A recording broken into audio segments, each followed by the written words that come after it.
जय माधव कुंज बिहारी, जय गोपीजन वल्लभ गिरिवरधारी, यशोधानंदन भज जन रंजन, यशोधानंदन भज जन रंजन, यमुना तीरा वनचार, यमुना तीरा वनचार। जय राधा माधव कुंज बिहारी, हरे कृष्ण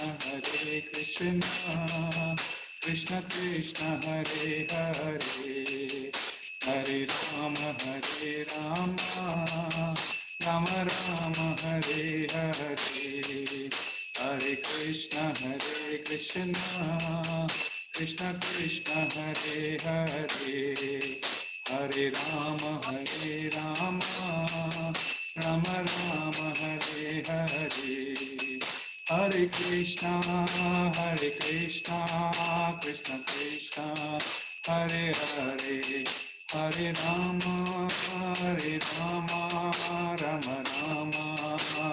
हरे हरे, हरे कृष्णा कृष्ण कृष्ण हरे हरे, हरे राम राम राम हरे हरे, हरे कृष्णा कृष्ण कृष्ण हरे हरे, हरे राम राम राम हरे हरे, हरे कृष्णा कृष्ण कृष्ण हरे हरे, हरे राम राम राम हरे, हरे कृष्णा कृष्ण कृष्ण हरे हरे, हरे राम राम हरे हरे, हरे कृष्णा कृष्ण कृष्ण हरे हरे, हरे राम राम हरे हरे, हराय नमः कृष्ण यादवाय नमः, यादवाय माधवाय केशवाय नमः, गोपाल गोविंद राम श्री मधुसूदन, गिरिधारी गोपीनाथ मदन मोहन, हरे कृष्णा कृष्ण कृष्ण हरे हरे, हरे राम राम राम हरे हरे, जय राधा दामोदर राधे, जय गौरनिताय गौरनिताय गौरनिताय गौरनिताय, जय प्रभुपदा जय नृपदा श्रील प्रभुपद, जय गुरुदेवा जय गुरुदेवा जय गुरुदेवा श्रील गुरुदेव, निताय गौर हरि बोल हरि बोल हरि बोल, निताय गौर हरि बोल।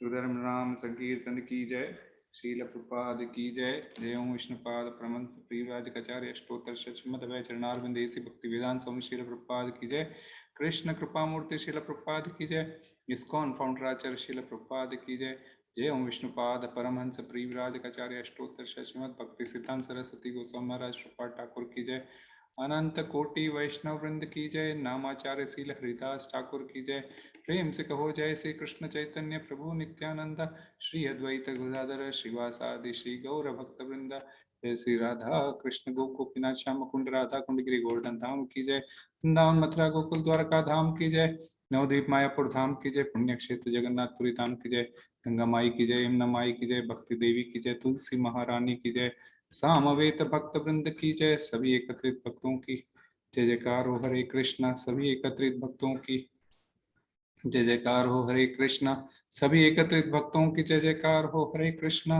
श्री श्री गुरु और श्री श्री राम की जय, हरे कृष्णा हरे कृष्ण प्रभु, दोनों प्रणाम, दंडवत प्रणाम प्रभु। तो भगवद गीता श्रीला प्रभुपाद रीडिंग,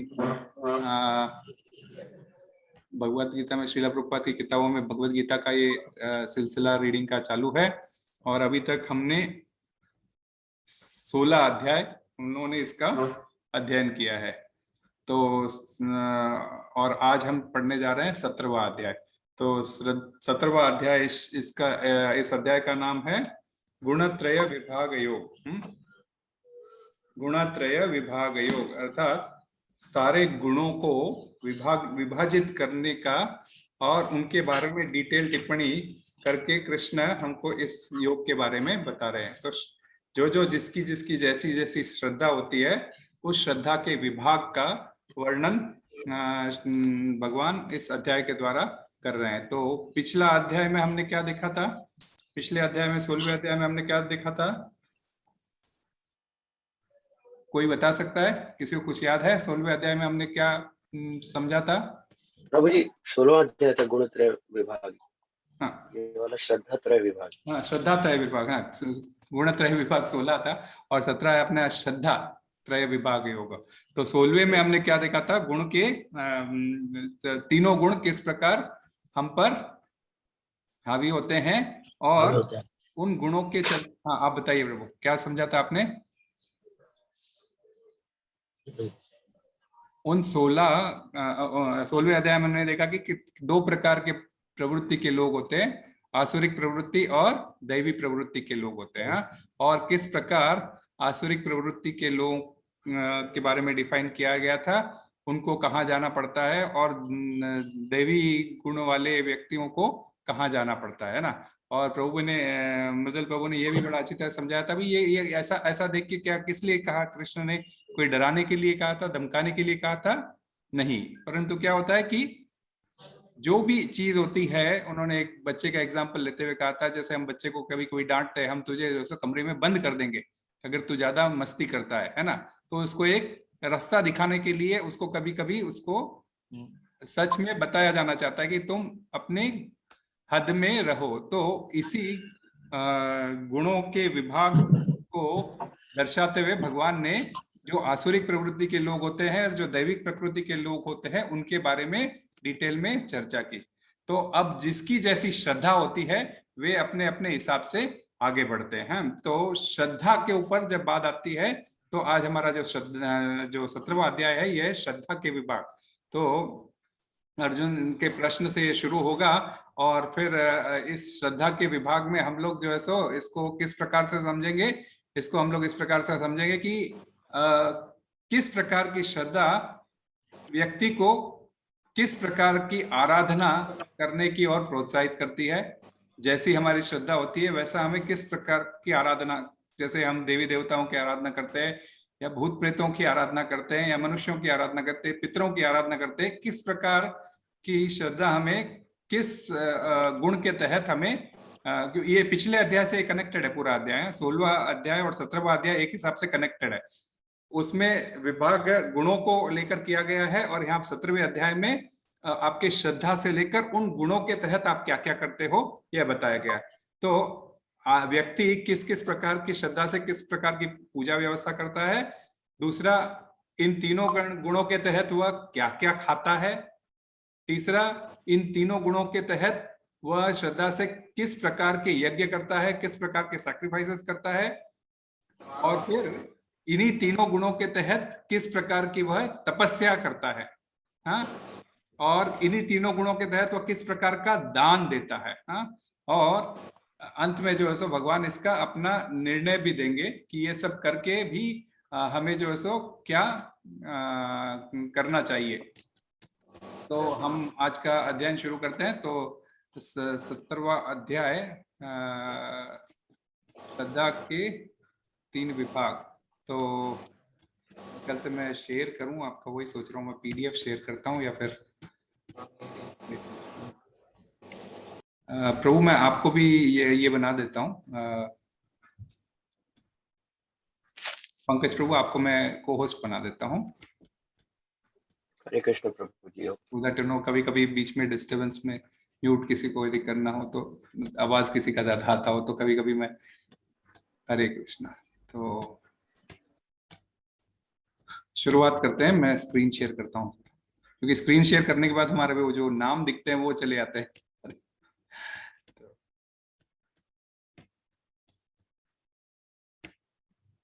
हरे कृष्णा। तो श्रद्धा के विभाग। तो शुरुआत होती है अर्जुन के प्रश्न से। तो अर्जुन प्रश्न क्या करता है? ये शास्त्रमिति वित्सुज्य यजन्ते श्रद्धयान्विता तेषां निष्ठा तु का कृष्ण सत्वमाहो रजस्तम। तात्पर्य कोई पढ़ेगा? हरे कृष्णा जी प्रभु पढ़ते हैं। हरे कृष्णा। सॉरी, अरे अर्जुन ने कहा, हे कृष्ण, जो लोग शास्त्र के नियमों का पालन न करके अपनी कल्पना के अनुसार पूजा करते हैं उनकी स्थिति कौन सी है? वे सतोगुणी हैं, रजोगुणी हैं या तमोगुणी हैं? हरे कृष्ण। हरे कृष्णा। तो दूसरा और तीसरा भी लेते हैं ताकि एक साथ इसके हम चर्चा करेंगे। दूसरा है त्रिविधा भवति श्रद्धा देहिनां स्वस्वभावजा सात्विकी राजसी चैव तामसी चेति ताम शृणु। पढ़िए। मैं पढ़ूं? यस, कोई भी पढ़िए। भगवान कहा, देहधारी जीव द्वारा अर्जित गुणों के अनुसार उसकी श्रद्धा के 3 प्रकार की हो सकती है, सतोगुणी, रजोगुणी तथा तमोगुणी। अब इसके विषय में मुझसे सुनो। अरे, और तीसरा है सत्वानुरूप सर्वस्य श्रद्धा भवति भारत श्रद्धामयोऽयं पुरुषो यो यद्रच समएव च। हे भरतपुत्र, विभिन्न गुणों के अंतर्गत अपने अपने अस्तित्व के अनुसार मनुष्य एक विशेष प्रकार की श्रद्धा विकसित करता है। अपने द्वारा अर्जित गुणों के अनुसार ही जीव को विशेष श्रद्धा से युक्त कहा जाता है। हरे कृष्णा। तो ये पहले 3 इसके अंदर प्रकृति के गुणों के स्वभाव से श्रद्धा का त्रिविध श्रद्धा का उदय किस प्रकार होता है, यह जो है सो भगवान हमको सजा रहे। तो 16वें अध्याय में क्या गया था? जो शास्त्रीय नियमों का पालन नहीं करता वह असुर है, और जो श्रद्धा सहित शास्त्रीय नियमों को मानकर चलता है, हाँ, वे देवता लोग कहलाते हैं। तो अब अर्जुन का प्रश्न है कि यदि कोई निष्ठावान व्यक्ति हो जो ऐसे जो डिस्क्राइब्ड नियम है उनका पालन करता हो, या जिनका शास्त्रों में उल्लेख न हो, तो उसकी स्थिति क्या होगी? तो कोई भी व्यक्ति को चुनकर उस पर किसी भगवान के रूप में श्रद्धा यदि वह दिखाता है अथवा अपनी इच्छा अनुसार किसी देवी देवताओं की आराधना करता है, तो उसकी वो निष्ठा का विश्वास सात्विकी होगा, राजसी होगा या तामसी होगा। तो क्या वे वास्तविक ज्ञान प्राप्त करके उच्चतम सिद्ध अवस्था को प्राप्त कर पा सकते हैं? ऐसा अर्जुन का प्रश्न है। तो अर्जुन श्री कृष्ण से इन प्रश्नों से ये पूछ रहा है कि भाई श्री कृष्ण, आप ये बताइए कि ये 3 प्रकार के गुणों के तहत वे यदि किसी के ऊपर श्रद्धा रखता है या रखता है और कार्य करता है तो क्या होता है? तो श्री कृष्ण विश्लेषण करते हैं कि जीव किस प्रकार अपने सतोगुणी, रजोगुणी और तमोगुणी पूर्व कर्मों के अनुसार एक विशेष प्रकार का स्वभाव प्राप्त करता है। सिर्फ इस उम्र में हम सोचते हैं ना भाई, ये तो कई बार हम लोग देखते भी उसका तो सब, वो तो कुछ घृणित से घृणित कार्य करता है, फिर भी उसको बहुत जो है सब कुछ उसका फल अच्छे ही अच्छे होते हैं, उसके सारे कार्य अच्छे होते हैं, उसको प्रमोशन मिलता है, एक से एक घृणित कार्य करता है। तो हमें ये समझना चाहिए, क्योंकि पुरुषोत्तम योग में हमने क्या समझा कि हमारी सेंसेस लिमिटेड है। हम सभी हमारे ये सेंसेस सारी लिमिटेड है। हमारे पास जो है सो सब कुछ देखने का, इवन 11वें अध्याय में हमने समझा था कि हमारे पास दिव्य चक्षु नहीं है जिसमें हम व्यक्ति के इस जन्म के अलावा पूर्व जन्म के और के सारे गुणों को हम एनालाइज कर सके। तो पूर्व कई जन्मों से जो कार्य करते आ रहा है वह जो है सो उसके स्वभाव में परिवर्तित होकर उसके स्वभाव में आता है। जो समय समय पर अपना क्या बोलते हैं ना, जैसे कुछ कभी कभी हम देखते हैं 16-17 साल का लड़का एक ऐसे कुछ या फिर ना 5-7 साल का बच्चा या 16-17 साल का बच्चा अचानक से इस प्रकार की बातें या इस प्रकार के कुछ लक्षण दिखाने लगेगा जो उसके दादा परदादा किया करते थे। तो उसके पिताजी बोलते भाई इसने तो कभी दादा को देखा नहीं, फिर भी उनकी तरह लक्षण कैसे दिखाई दे रहे हैं। हाँ, तो कहने का मतलब कि भाई ये कई जन्मों से ये कर्म प्राप्त करते हैं, क्योंकि हम जीव कनेक्टेड है। आज नहीं, पिछले जन्म में भी किसी रूप में कनेक्टेड थे, चाहे माता पिता रहे हो, चाहे भाई बहन रहे हो, चाहे किसी न रूप में हम लोग कनेक्टेड थे। तो ये तो हम हजारों बार जन्म लेते हुए जो हमने गुण अर्जित किए उसी के अनुसार हमारा स्वभाव डेवलप करता है, और वह स्वभाव हमारे जो है समय समय पर प्रकट होता रहता है। तो विभिन्न गुणों के साथ जीव की संगति जो है सो शाश्वत चलती रहती है, क्योंकि जीव प्रकृति के संसर्ग में रहता है। क्योंकि प्रकृति, हम 13वें अध्याय से ज्ञान योग शुरू हो गया है, और 13वें अध्याय में हमने प्रकृति के बारे में जाना कि प्रकृति कौन है ये, और उसके अंदर कर्ता कौन है, ये सब चीजें हमने समझी। तो क्योंकि जीव प्रकृति के संसर्ग में रहता है, अतएव वह प्रकृति के गुणों के अनुसार ही विभिन्न प्रकार की मनोवृत्तियों को अर्जित करता है। उसका स्वभाव सतोगुण द्वारा प्रभावित होने पर सात्विक, रजोगुण द्वारा प्रभावित होने पर राजसी और तमोगुण द्वारा प्रभावित होने पर तामसी होता है। जीव भगवान का अभिन्न अंश है, परंतु जब वह भगवान के साथ अपने संबंध को भूल जाता है वह भौतिक प्रकृति के संसर्ग में आ जाता है। सिंपल सी बात है, हम एंजॉय करना चाहते थे तभी हमें जो है सो इस दुखालय शाश्वतम में भेज दिया गया, और जैसे हम इस दुखालय शाश्वतम में आते हैं लेकिन हम इसको सुखालय समझते हैं, और इस भौतिक प्रकृति, क्योंकि हम आजू बाजू हमारे सब चीजें, हमारा शरीर यहाँ तक कि प्रकृति के गुणों से बना हुआ है, तो हमारे शरीर के अंदर ये प्रकृति का शरीर प्रकृति की अन्य चीजों से इंटरैक्शन करता है, आपस में वार्तालाप करता है, और जिस गुण पर उस प्रकृति के जिस गुण पर वह अधिक प्रभाव हो जाता है वह उस पर हावी होने लग जाता है, और प्रकृति के गुण उससे ऐसे काम करवाने लग जाते हैं, व्यक्ति सोचता है कि मैं ये कार्य कर रहा हूँ, जबकि इंटरैक्शन होता है नेचर के साथ में, बॉडी के नेचर का इंटरैक्शन होता है, और इस इंटरैक्शन में जो गुण पर प्रभाव ज्यादा हो जाता है उससे जो है सो ये आपस में इंटरैक्शन की वजह से ये गुण के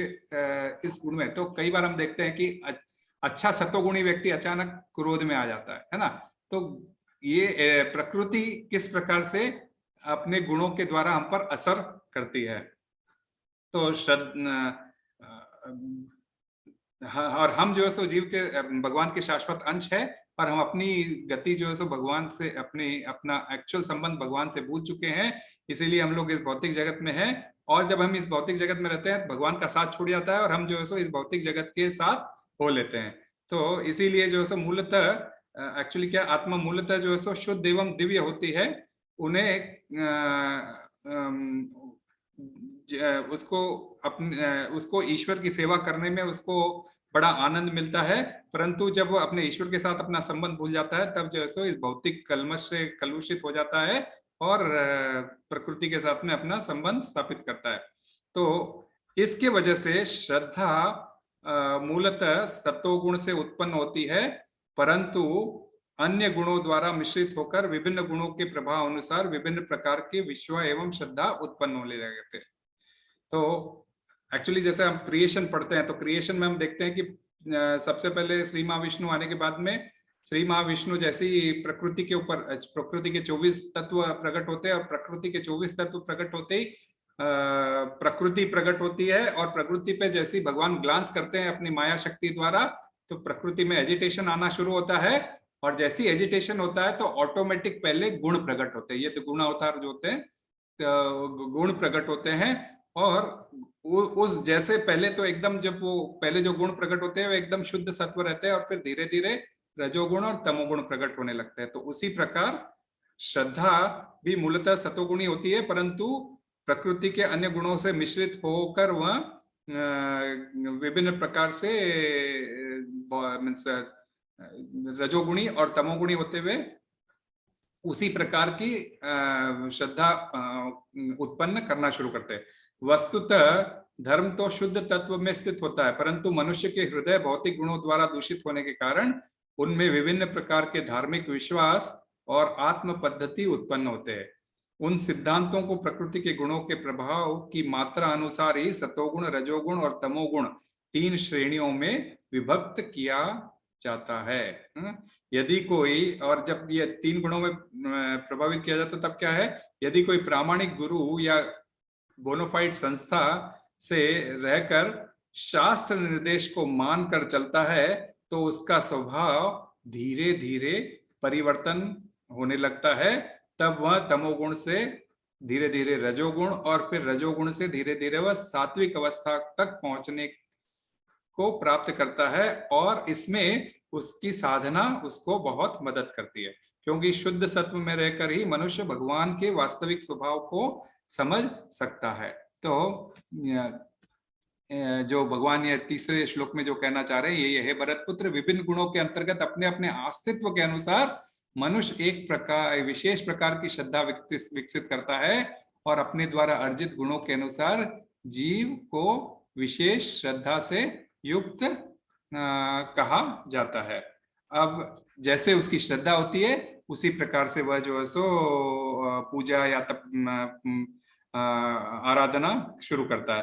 तो चौथे से छठवें श्लोक में हम देखेंगे 3 प्रकार की पूजा एवं आसुरिक तपस्या कैसी होती है।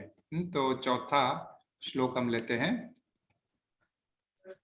इसमें एक प्रभुपाद ने बहुत सुंदर सा तात्पर्य लिया, उसी का एक समरी निकाल के मैं आपको बता रहा हूँ। अब चौथा और से छठवा 3 श्लोक पढ़ते हैं। यजन्ते सात्विका देवान यक्ष रक्षांसि राजसा प्रेतान भूत गणाश्चान्ये यजन्ते तामसा जना। तात्पर्य पढ़ेंगे। हरे कृष्ण प्रभु। हरे कृष्ण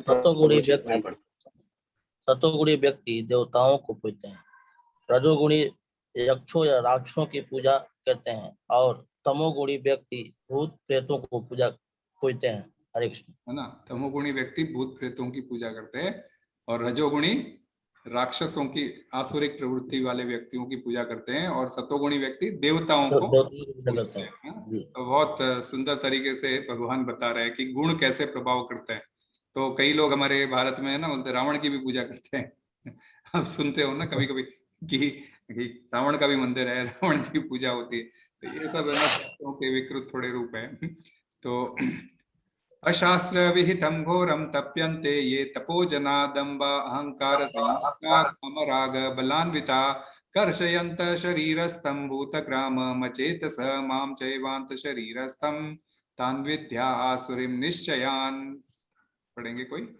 जो लोग दम्भ तथा अहंकार से अभिभूत होकर शास्त्र विरुद्ध कठोर तपस्या और व्रत करते हैं, जो काम तथा आसक्ति द्वारा प्रेरित होते हैं, जो मूर्ख हैं तथा जो शरीर के भौतिक तत्वों को तथा शरीर के भीतर स्थित परमात्मा को कष्ट पहुंचाते हैं, वे असुर कहे जाते हैं। हरे कृष्ण। हरे कृष्ण।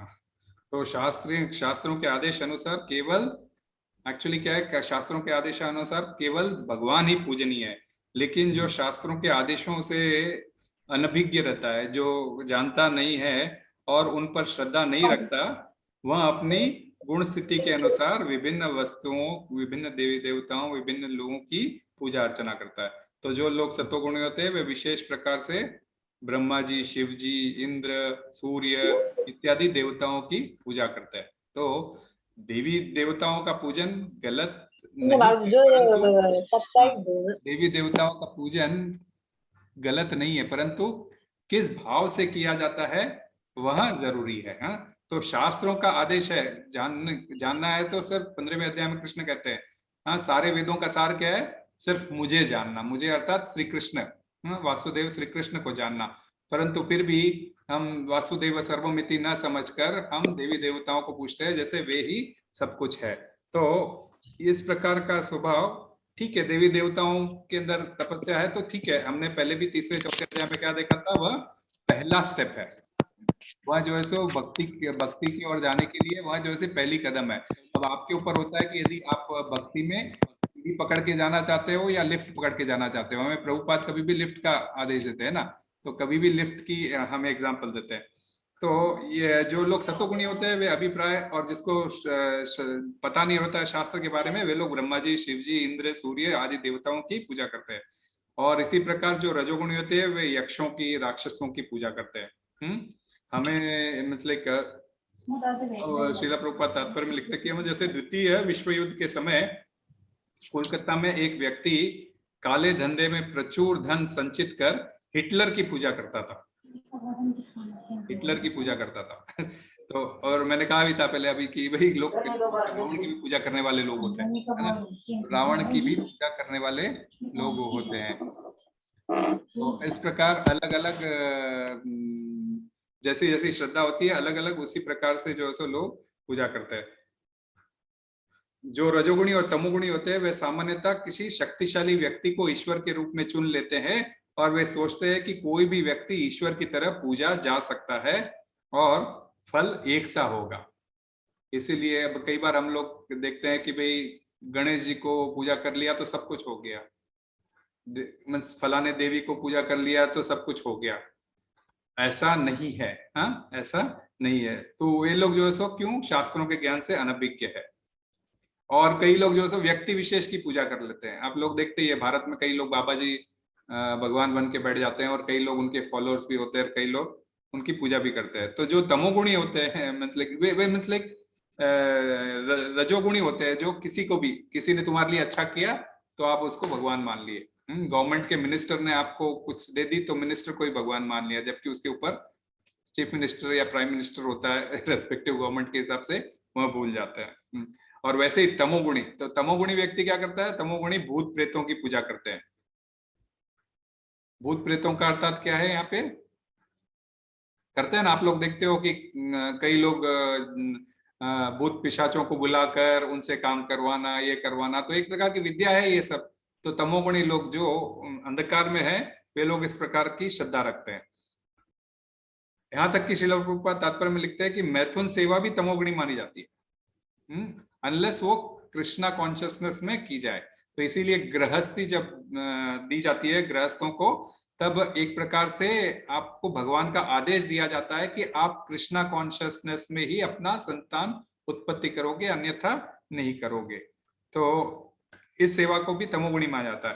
तो आज भी भारत के सुदूर ग्रामों में निम्न जाति के लोग कभी कभी जंगल में जाते हैं, और यदि उन्हें इसका पता चलता है कि यहाँ पे किसी भूत का या किसी वृक्ष का पर कुछ रहता है, तो वह जो है उस वृक्ष की पूजा करना शुरू कर देते हैं। हमने देखा था एक मतलब राजस्थान में एक मोटरसाइकिल बाबा का मंदिर है, मोटरसाइकिल की पूजा की जाती है। तो यहाँ भाई गांव में कभी कभी आप देखते हैं कि इस पेड़ के पास मत जाओ, यहाँ पे भूत प्रेत रहते हैं, और उस पेड़ से दूर रह के या फिर उसकी पूजा अर्चना करके गप्पे आ जाते हैं कि भूत प्रेत हमारे पीछे मत लगना। तो किसी वृक्ष पर रहता है और वे उस वृक्ष की पूजा करते हैं और बलि चढ़ाते रहते हैं। तो कुछ लोग मृत्यु लोगों की समाधि पर जाकर उनकी पूजा आराधना करते हैं। तो हम देखते कई मजार बनी होती है और मजारों पे जा जाके मत्था टेकते हैं। विचित्र गुणों द्वारा प्रभावित होकर लोग इस प्रकार अपनी उपासना करते हैं, ये वास्तव में ईश्वर पूजा नहीं है। श्रील प्रभुपाद लिखते हैं ये वास्तव में ईश्वर पूजा नहीं है। ईश्वर पूजा से ईश्वर पूजा केवल सिर्फ सात्विक पुरुषों के लिए की जाती है। तात्पर्य यह है कि जो गुणों से पूर्णतया शुद्ध हो चुके हैं और दिव्य पद को प्राप्त कर चुके हैं, वे ही भगवान की पूजा कर सकते हैं। प्राय ऐसा देखा जाता है कि कुछ लोग सामाजिक या राजनीतिक स्वार्थ के प्रयोजन से उपवास करते हैं।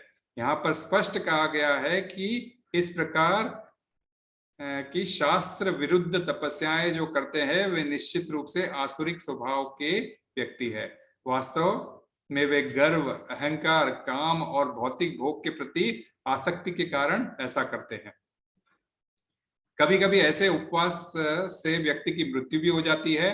ऐसे कार्यों से न केवल शरीर के उन तथ्यों को विलोप होता है जिनसे शरीर बना है, अपितु शरीर के भीतर निवास कर रहे परमात्मा को भी कष्ट पहुंचता है। ये कार्य भगवान द्वारा अनुमोदित नहीं है और इन कार्यों में प्रवृत्त होते हैं वे असुर लोग कहलाते हैं। तो देखते हैं कई बार हम लोग की गवर्नमेंट के अगेंस्ट हम लोग कभी कभी अनशन पर बैठ जाते हैं बिना किसी कारण के, बिना किसी भौतिक सफलता के लिए, और कभी कभी किसी की मृत्यु हो जाती है। इनडायरेक्टली क्या कहना चाह रहे हैं यहाँ पे कि भाई आप इस प्रकार से आत्मा को दुखी नहीं कर सकते। अपने शरीर निर्वाह के लिए आपको भोजन करना चाहिए और जो जितना चाहिए उतना ही निर्वाहित करना चाहिए। आप जबरदस्ती किसी के राजनीतिक दबाव में आकर अनशन करते हैं और आत्मा की हत्या करते हैं, तो यह शास्त्र इसका उपदेश या आदेश कहीं भी नहीं देता है। तो ये लोग, ऐसे लोग जो है सो आसुरिक प्रकार के लोग होते हैं। ऐसे प्रदर्शन करना भगवान का अपमान स्वरूप है, क्योंकि इन्हें वैदिक शास्त्रों के आदेशों का उल्लंघन करके ही किया जाता है। तो 16वें अध्याय में कहा गया था, तो जो शास्त्र के निर्देशों की अवमानना कर चाहे जितना भी तुच्छ साधना क्यों न करे, उसका परिणाम बहुत ही बुरा होता है। उसे भगवान बार बार पशु देह धारण करने को बाध्य करते हैं। हमने 16वें अध्याय में देखा था। फलस्वरूप वे भगवान के साथ अपने संबंध को जाने बिना जन्म जन्मांतर तक आसुरी जीवन में रहते हैं, अपना आसुरी जीवन व्यतीत करते हैं। किंतु यदि ऐसे व्यक्ति इतने भाग्यशाली हुए कि यदि उनको कोई गुरु उनका मार्गदर्शन करता है, उन्हें वैदिक ज्ञान के मार्ग पर ले जा सकता है, तो वो जो है सो इस भवबंधन से छूटकर अंततो गत्वा परम गति को प्राप्त कर सकता है। तो ये 6वें श्लोक में श्रीला प्रभुपाद ने इसके बारे में तो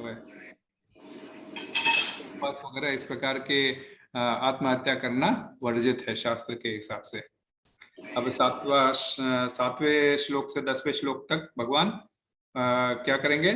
सात्विक, राजसिक और तामसिक आहार लोग मतलब इन तीनों गुणों के तहत जो आहार खाते हैं, तो सात्विक आहार कैसा होता है, राजसी आहार कैसा होता है और तामसी आहार कैसा होता है, इसके बारे में विभाग करके उसके बारे में डिटेल बोलते हैं। तो आहार सर्वस्य प्रियो तपस्तथा दानम तेषां भेदम इमं शृणु। हरे कृष्णा, मैं बोलती हूँ। यस माता जी। यहाँ तक कि प्रत्येक व्यक्ति जो भोजन पसंद करता है वो भी प्रकृति के गुणों के अनुसार 3 प्रकार का होता है। यह बात यज्ञ, तपस्या तथा दान के लिए भी सत्य है। अब उनके वेदों के विषय में सुनो। हरे कृष्ण। हरे कृष्ण। आयु सत्व बल आरोग्य सुख प्रीति विवर्धना रस्या स्निग्धा स्थिरा हृदया आहार सात्विक प्रिया। जो भोजन साप्ताहिक व्यक्तियों को प्रिय होता है वो आयु बढ़ने वाला, जीवन के शुद्ध करने वाला तथा बल, स्वास्थ्य, सुख तथा तृप्ति प्रदान करने वाला होता है। हरे कृष्ण। हरे कृष्ण। ऐसा भोजन रस में स्निग्ध हृदय को होने वाला होता है। कट्व अम्ल लवणात्युष्ण तीक्ष्ण रूक्ष्ण विदाहिन आहार राजस श्रेष्ठा दुख शोकामय प्रदा। ये भी पढ़ लीजिए माता जी। आध्यात्मिक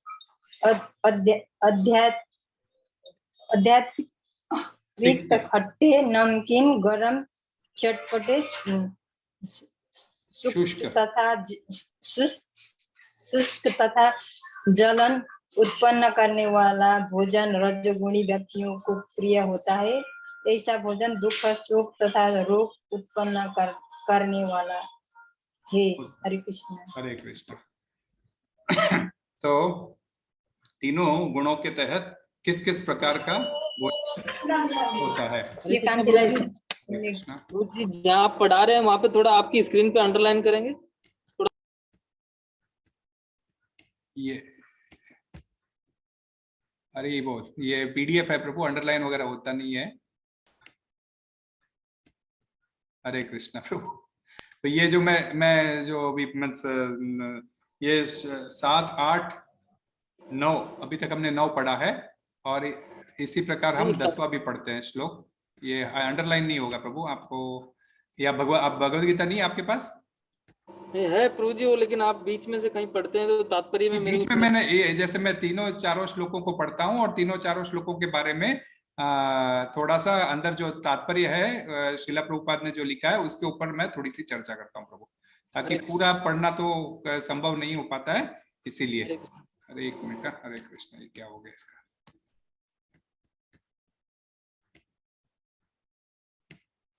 तो अभी जो है सो हम लोग ने 9th पढ़ा था, 9th श्लोक पढ़ा था। अभी 10वें श्लोक पे जाते हैं।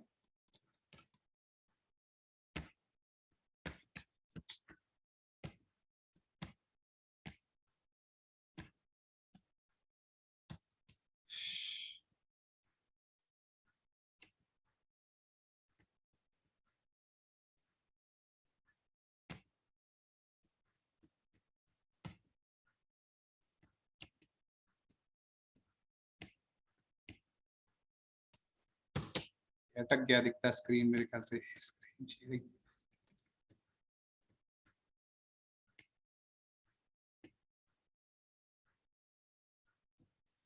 ये 10वां श्लोक भी पढ़ लेते हैं प्रभु, उसके बाद में मैं तात्पर्य पढ़ता हूँ, क्योंकि ये तीनों प्रकार के भोजन किस प्रकार के होते हैं उसके बारे में चर्चा है कि लोग तीनों गुणों में किस प्रकार का भोजन खाते हैं। या तयामम गतरसम पूतिम पर्युषितम च यत् उच्चिष्टम अपि चामेज्ञ भोजनम तामस प्रिय। 10वां श्लोक का तात्पर्य खाने से 3 घंटे पूर्व पकाया गया स्वादहीन, वियोजित एवं सड़ा, जूठा तथा अपृष्य वस्तुओं से युक्त भोजन उन लोगों को प्रिय होता है जो तामसी होते हैं। हरे कृष्ण। हरे कृष्णा। तो 3 घंटे पूर्व पकाया हुआ भोजन बिल्कुल तामसी होता है, इसलिए भगवान को भोग लगाकर तुरंत खाया जाना चाहिए। तो इन चारों श्लोकों में 7, 8, 9, 10 में भगवान 3 प्रकार के गुणों से अर्जित 3 प्रकार के भोजन के बारे में बात कर रहे हैं। तो प्रकृति के भिन्न भिन्न गुणों के अनुसार भोजन, यज्ञ, तपस्या और दान में भेद होते हैं, मीन्स डिफरेंसेस होते हैं। जो लोग यह समझ सकते हैं कि किस गुण में क्या क्या करना चाहिए, वे वास्तव में बुद्धिमान होते हैं। तो जो लोग सभी प्रकार के यज्ञ, भोजन या दान को एक जैसा मानकर उनमें अंतर नहीं कर पाते हैं, वे लोग अज्ञानी हैं। श्रील प्रभुपाद तात्पर्य में लिख रहे हैं। आजकल कुछ ऐसे प्रचारक हैं जो यह कहते फिरते हैं कि मनुष्य जो चाहे कर सकता है और सिद्धि प्राप्त कर सकता है। होता है कि नहीं? आपको यही सुनने मिलेगा, सब एक ही है, आपको जो करना है करो। हाँ, इस प्रकार ये लोग वैदिक आदेशासन का विरोध कर अपनी इच्छा अनुसार विधियां बनाते हैं और सामान्य जनता को भ्रांत करते रहते हैं।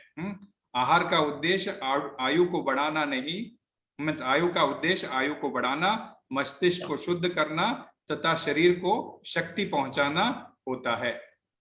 प्राचीन युग में मुनि ऋषिगण साधारण मनुष्य के लिए ऐसा भोजन चुन गए हैं जो स्वास्थ्य तथा आयु को बढ़ाने वाला हो तथा दूध से बने व्यंजन, चीनी, चावल, गेहूं, फल तथा शाक सब्जियां, इन सब चीजों से स्वाद तैयार करने के लिए पवित्र एवं सात्विक होता है। तो सात्विक खाना कौन सा होता है? जो दूध, दही, चीनी, गेहूं, चावल, फल, फूल, साग सब्जियों द्वारा जो इसका भोजन ग्रहण करता है वह सात्विक गुणों का होता है।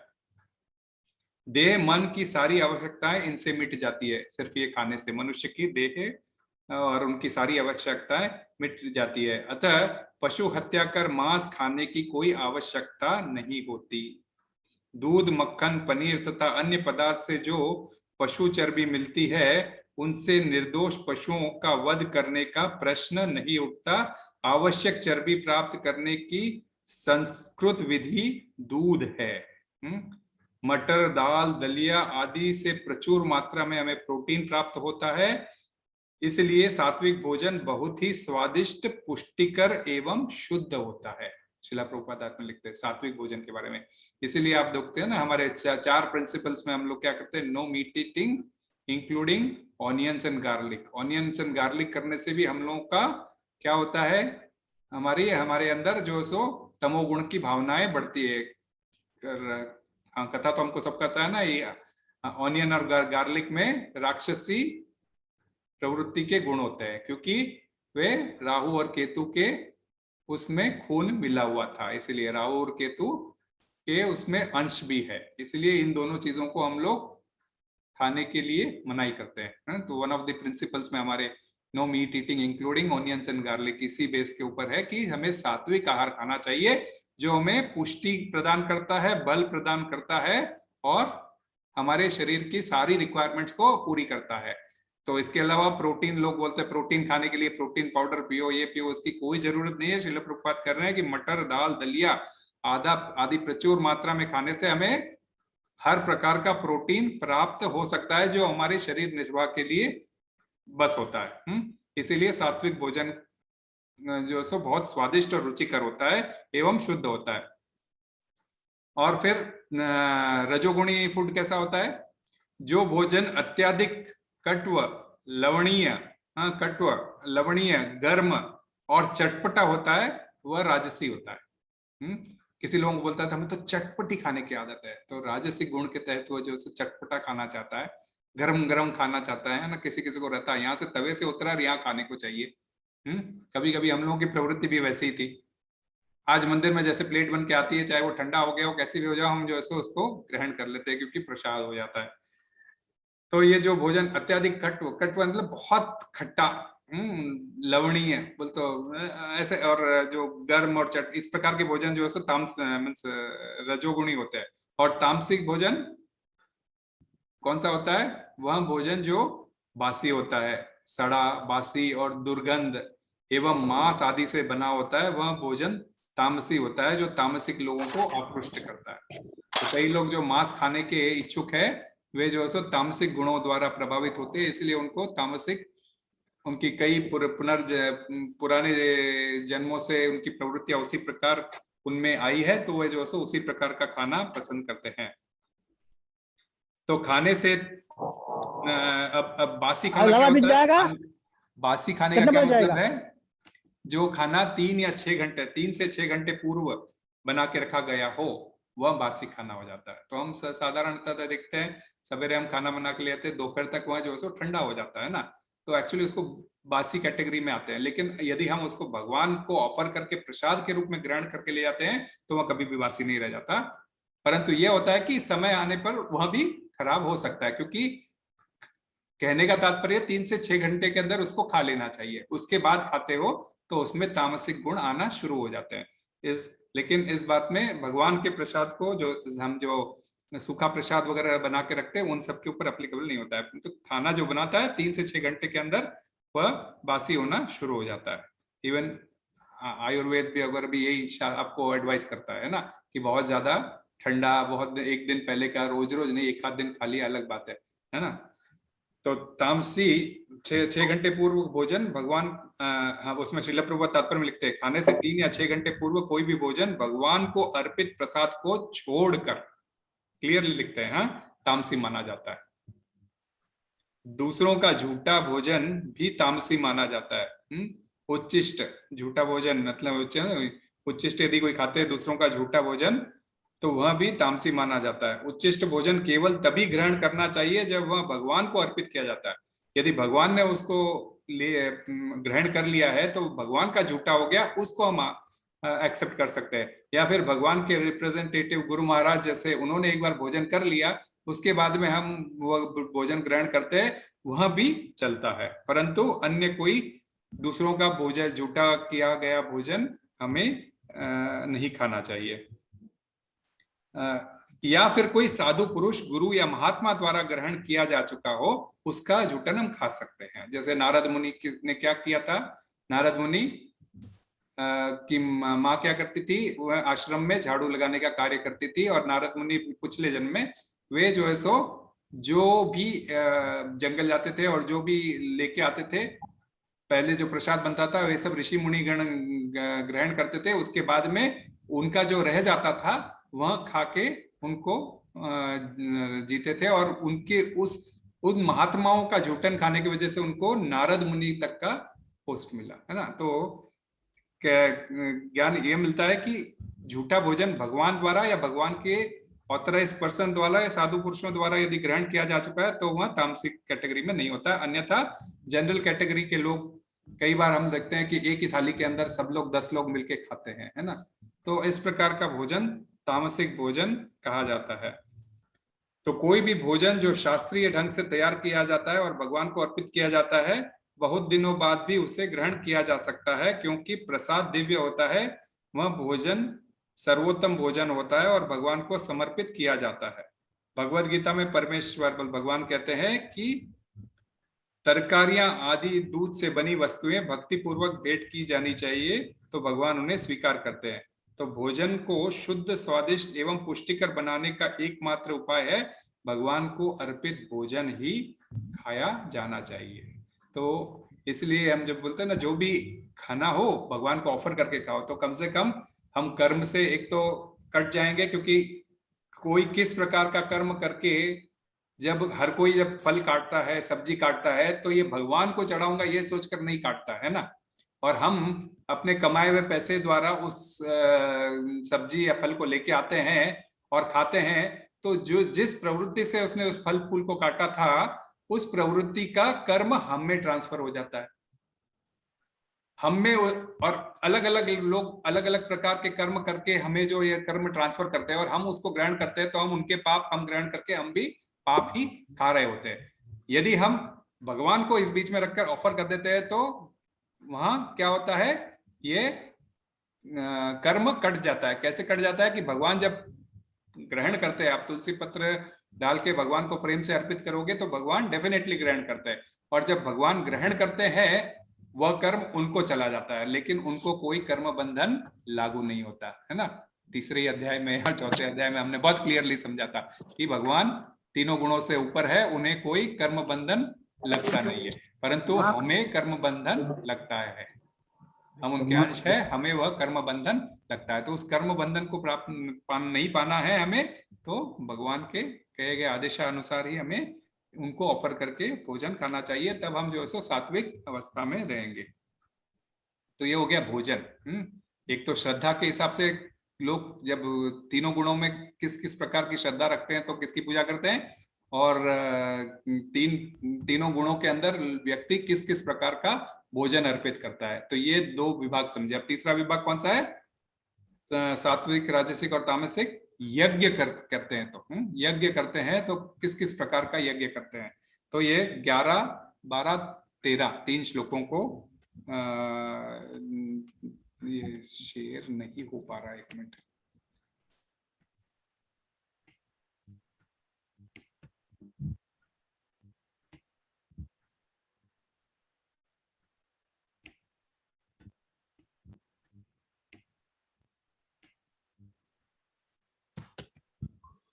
आज ये स्क्रीन शेयर नहीं हो पा रही है प्रभु, तो आप में से अब मेरे ख्याल से एक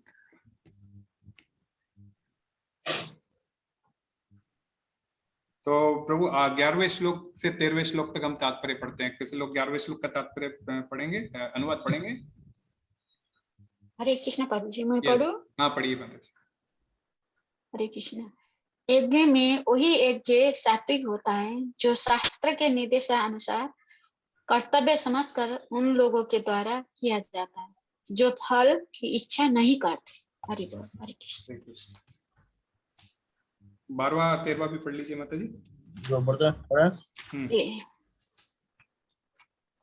लेकिन हे भक्त श्रेष्ठ, जो यज्ञ किसी भौतिक लाभ के लिए या गर्ववश किया जाता है उसे तुम राजसी जानो।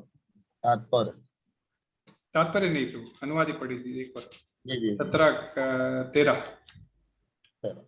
जो यज्ञ शास्त्र के निर्देशों की अवहेलना करके प्रसाद वितरण किए बिना, वैदिक मंत्रों का उच्चारण किए बिना, पुरोहितों को दक्षिणा दिए बिना तथा श्रद्धा के बिना संपन्न किया जाता है वह तामसी माना जाता है। हरे कृष्ण। तो ये 3 प्रकार के यज्ञों की बात चल रही है जो सात्विक, राजसिक और तामसिक यज्ञ होते हैं।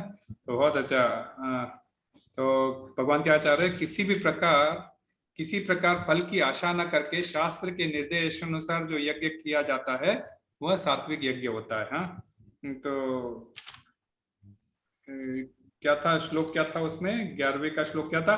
अफलाकांक्षिर वीर यज्ञ विधि दृष्टा इज्जते यष्टमेवयति मे मनस समाधाय स सात्विका। तो सात्विक यज्ञ करता कैसा होता है? जो बिना किसी कामना के अहेतु की कृपा के वश किया जाता है। जैसे आपने भगवान के घर में झाड़ू लगाया तो आपकी कुछ कामना रहती है कि भाई मैं झाड़ू लगाऊंगा तो मुझे पैसे मिलेंगे, झाड़ू लगाऊंगा तो ही मुझे प्रसाद मिलेगा, ऐसा रहता है। झाड़ू नहीं भी लगाओगे तो भी प्रसाद मिलेगा, है ना। तो बिना किसी कामना के यदि जो कोई आप यज्ञ करते हैं तो वह यज्ञ सात्विक होता है। अब आप जब ऑफिस जाते हो, ऑफिस जाओगे और बोलोगे मुझे तनख्वाह नहीं मिलेगी तो चलेगा? सात्विक यज्ञ होगा वो, परंतु चलेगा नहीं चलेगा। वह तो हम जो ऑफिस जाके कर्म करते हैं वह हमारा राजसिक और तामसिक यज्ञ होता है, और हमें उसका फल की इच्छा रहती है, क्योंकि जैसी फल की इच्छा रहती है तो ये राजसिक और तामसिक हो जाता है। परंतु जो फल मिलता है उसको भी यदि हम छोड़ देते हैं तब ये राजसिक और तामसिक भी नहीं रह जाता। फिर वो जो फल की यदि हम कामना नहीं करते हैं, फल को हम छोड़ने के लिए तैयार होते हैं या उसमें से कुछ पोर्शन छोड़ने के लिए तैयार होते हैं, तब जो है सो वह सात्विक कैटेगरी में आता है। मनुष्य साधारणतः किसी भौतिक लाभ के लिए अथवा स्वर्गलोक पहुंचने के लिए यज्ञ तथा वैदिक अनुष्ठान करते हैं। ऐसे यज्ञ का अनुष्ठान राजसिक माना जाता है।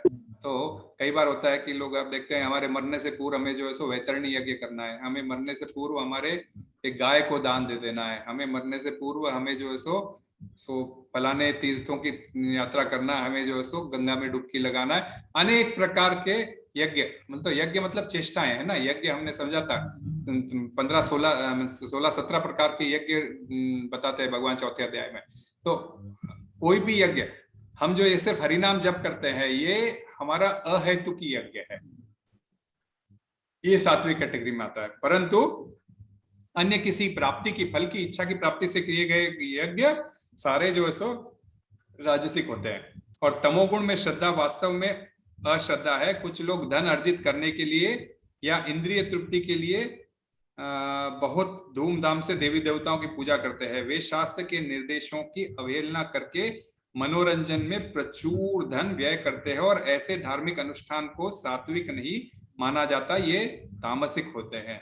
इनमें तामसिक प्रवृत्ति होती है और मानव समाज में कोई कल्याण नहीं होता है ना। तो मर्जी में आए जितने यज्ञ है, कोई शत्रु परेशान कर रहा है, शत्रु बाधा यज्ञ, कोई ये कर रहा है, ये कर दो, किसी के ऊपर मुठ चला दो, किसी के ऊपर ये करवा दो, है ना।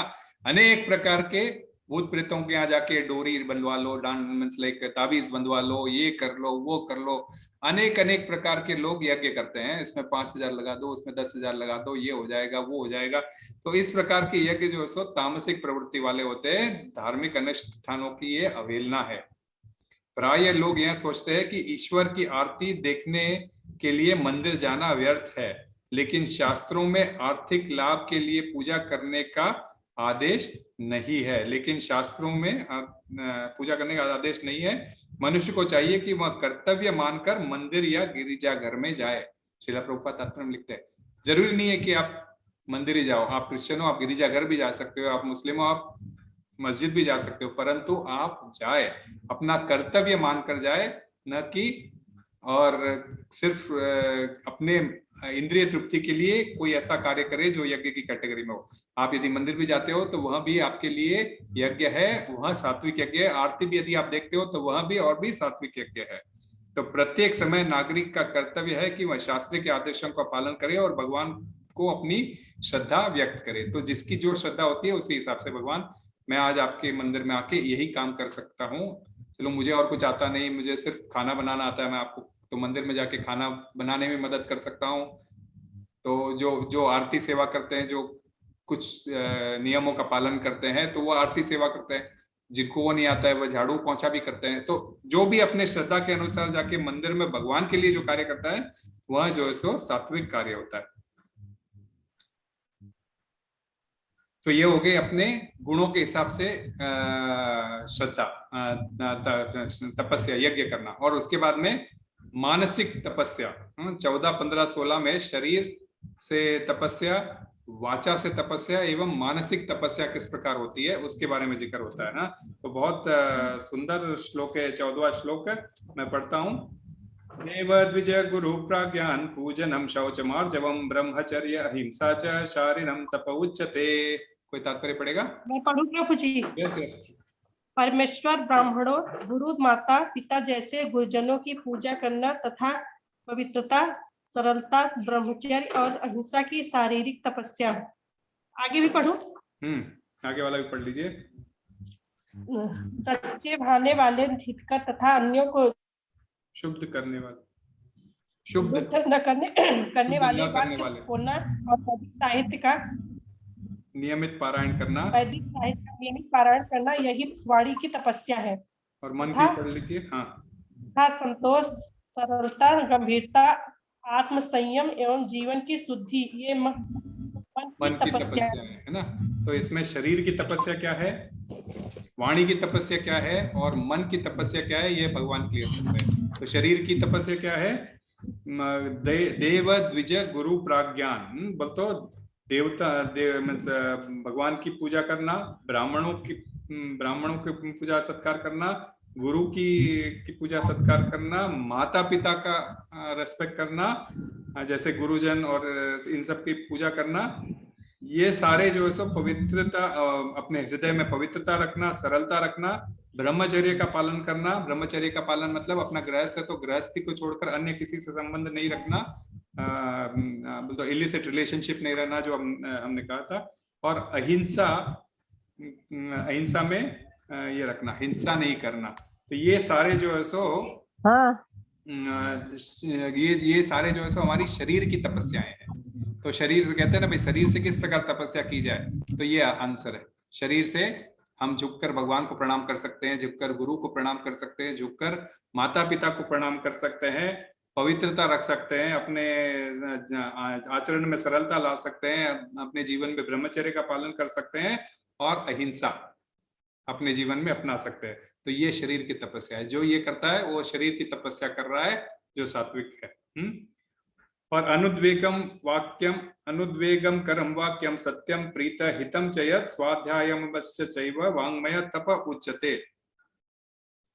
तो ये जो सो वाणी की तपस्या, क्या सच्चे, भोले भाले, हितकर तथा अन्यों को क्षुब्ध न करने वाले वाक्यों को बोलना, किसी को गाली गलौच नहीं करना, वैदिक साहित्य और साथ में साथ वैदिक साहित्य का नियमित पारायण करना, भगवत गीता भागवतम पढ़ना, यह वाणी की तपस्या है। कीर्तन करना, ये सब जो सो वाणी की तपस्या है। और मानसिक तपस्या क्या, मन से कैसे तपस्या ना, मनसा वाचा कर्मण हम कहते हैं ना, मन से, वाणी से और हाथों से, कर्म से भगवान के लिए कार्य करो। तो ये सब तपस्याएं होती है। तो मन से कैसे, संतोष व्यक्त करना, सरलता दिखाना, गंभीरता रखना, आत्म संयम रखना। एकादशी व्रत रखते हो तब आत्म संयम रह पाता है, तभी रख पाते हो। एवं जीवन की शुद्धि रखना, ये सब मन की तपस्या है। अपने मन में है कि हमें एकादशी रखना है, तो ऑटोमेटिकली हमें आत्म संयमता आ जाती है और हम एकादशी का व्रत कर सकते हैं ना। निर्जला अभी आने वाली है, मई जून महीने में सब लोग करते ही अपने निर्जला एकादशी, है ना। ये सारी मन की तपस्या है। तो यहाँ पर भगवान तपस्या में सारे भेद बताते हैं। सर्वप्रथम वे शारीरिक तपस्या का वर्णन करते हैं, जो ईश्वर, योग, ब्राह्मण, गुरु, माता पिता, वैदिक ज्ञान में पारंगत व्यक्ति को प्रणाम करना चाहिए। इसके अतिरिक्त अपने को आंतरिक तथा ब्रह्म रूप से शुद्ध करने का अभ्यास करना चाहिए तथा आचरण में सरल बनना चाहिए, क्योंकि ऐसे कार्य नहीं करना चाहिए जो शास्त्र से सम्मित नहीं है। अवैध यौन संपर्क वर्जित है, इसीलिए ब्रह्मचर्य का पालन करना चाहिए। ये सब शरीर की तपस्या है। मनुष्य को ऐसा नहीं बोलना चाहिए जिससे दूसरों को क्षुब्ध हो जाए, मतलब ऐसा नहीं बोलना चाहिए जो दूसरा सहम जाए। हाँ, वाणी ऐसी बोलना चाहिए जो यदि सुनने के लिए सबको अति प्रिय लगे। ऐसे मनुष्य को सर्वोच्च लाभ हो तथा जिससे मानव समाज का उत्थान हो, ऐसे बोलना चाहिए। अतिरिक्त प्रलाप, व्यर्थ की बातें नहीं करना चाहिए, है ना। हम बोलते हैं अनर्गल नहीं करना चाहिए। आध्यात्मिक क्षेत्र में बोलते समय शास्त्र सम्मत बातें करनी चाहिए एवं अपने कथन की पुष्टि के लिए शास्त्रों का प्रमाण देना चाहिए। इसलिए हम लोग कभी कभी रेफरेंस देते हैं, तो रेफरेंस में हम लोग क्या देते हैं कि भाई शास्त्र में ऐसा कहा गया है क्या, कहीं पर भी शास्त्र का एग्जाम्पल लेते हैं। जब हम प्रवचन भी और करते हैं तो इससे शास्त्र से हम लोग अलग अलग प्रकार के रेफरेंस देते हैं ताकि अनर्गल बातें ना कहें। वैदिक साहित्य का विपुल भंडार है और इसका अध्ययन करना चाहिए, यही वाणी की तपस्या कही जाती है। मानसिक तपस्या का अर्थ है मन में संयमित कर इंद्रिय तृप्ति से मुक्त करना चाहिए। जब हम लोग इंद्रिय भोग की चिंता न करते हुए, तभी मन उत्तेजित, अशांत और असंतुष्ट नहीं होता, असंतुष्ट नहीं रहेगा। इस वर्तमान युग में मन को व्यर्थ ही अनेक प्रकार की इंद्रिय तृप्ति की साधनों में लगाए जा रहे हैं लोग, जिससे मानसिक शांति खत्म होती जा रही है। मानसिक शांति पाने के लिए अपने स्वभाव को शुद्ध बनाना चाहिए और कृष्ण भावना भक्ति हमें करनी चाहिए। महाभारत एवं पुराण में दी गई संतोष प्रदान बातें करने वाली कहानियां को पढ़ना चाहिए, इससे मन शुद्ध होता है। मन को द्वैत भाव से युक्त कर सबके कल्याण के विषय में सोचना चाहिए। स्वभाव को निर्मल बनाने का एकमात्र उपाय है कृष्ण भावनामृत एवं प्रत्येक को अपने व्यवहार में निष्कपट होना चाहिए। ये सब गुण मन की तपस्या के अंतर्गत आते हैं। तो अलग अलग प्रकार की तपस्याएं किस प्रकार की होती है, शरीर, वाणी और मन की। अब यही तपस्याएं गुणों के हिसाब से कैसी होती है, यह भी विभाग करके भगवान बता रहे हैं। 17 से 19वें अध्याय के अंदर। तो 17, 18, 19 ये तीनों श्लोक के तात्पर्य पढ़ेंगे। माता जी या प्रभु जी, कोई भी या प्रभु पढ़ो। भौतिक लाभ की इच्छा न करने वाले तथा केवल परमेश्वर में प्रवक्त मनुष्यों द्वारा दिव्य श्रद्धा से संपन्न ये 3 प्रकार की तपस्या सात्विक तपस्या कहलाती है। श्लोक नंबर 18 जो तपस्या दम्भ दम्भ पूर्वक तथा सम्मान सत्कार एवं पूजा कराने के लिए संपन्न की जाती है वह राजसी रजोगुणी कहलाती है। ये न तो स्थायी होती है न शाश्वत। मूर्खता मूर्खता तावस आत्म उत्पीड़न के लिए या अन्यों को विनष्ट करने या हानि पहुंचाने के लिए जो तपस्या की जाती है वह तामसिक तपस्या कहलाती है। हरे कृष्ण। तो ये तपस्या 3 प्रकार की कैसे होती है, ये 3 श्लोकों में अनुवाद के साथ में प्रभुपाद एकदम क्लियर बता रहे हैं। भगवान क्या कहते हैं, कभी कभी तपस्या प्रभुपाद कहते हैं कि तपस्या कभी कभी इसलिए की जाती है कि लोगों को आकर्षित कर सके और तथा उनसे सत्कार सम्मान तथा पूजा मिल सके, है ना। लोगों को ऐसा आदत रहती है कि भाई हम थोड़ा सा दान दें और जो है सो हमें पद्म भूषण मिल जाए और पद्म विभूषण मिल जाए, ऐसे इस प्रकार की सम्मान पाने की इच्छा रहती है। तो आप अभी सुन भी रहे होंगे भारत में ऐसे ऐसे कई कांड हो चुके हैं जो पैसों के लिए जो है सो बड़े बड़े पुरस्कार पाने के लिए लोग दीवाने होते हैं। तो रजोगुणी लोग अपने अधीनस्थों से पूजा करवाते हैं और अपने चरण छुआ कर धन चढ़वाते हैं। और कई लोग बाबा लोग इंडिया में देखते हो कि भाई हाँ मेरे चरणों को प्रणाम करो और वहां पे रुपए रखो, है ना। अपने अपने चरण पकड़वाते हैं और बोलते हैं वहां पे रुपए रखो। तो इस ऐसी तपस्या करने के बहाने ऐसे कृत्रिम आयोजन राजसी माने जाते हैं। इनके फल क्षणिक होते हैं और वे कुछ समय तक ही रहते हैं और वे कभी भी स्थायी नहीं हो सकते।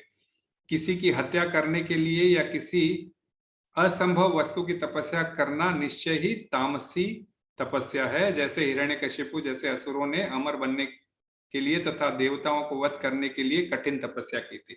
तो किसी को मारने के लिए जो तपस्या की जाती है वह तामसिक तपस्या होती है।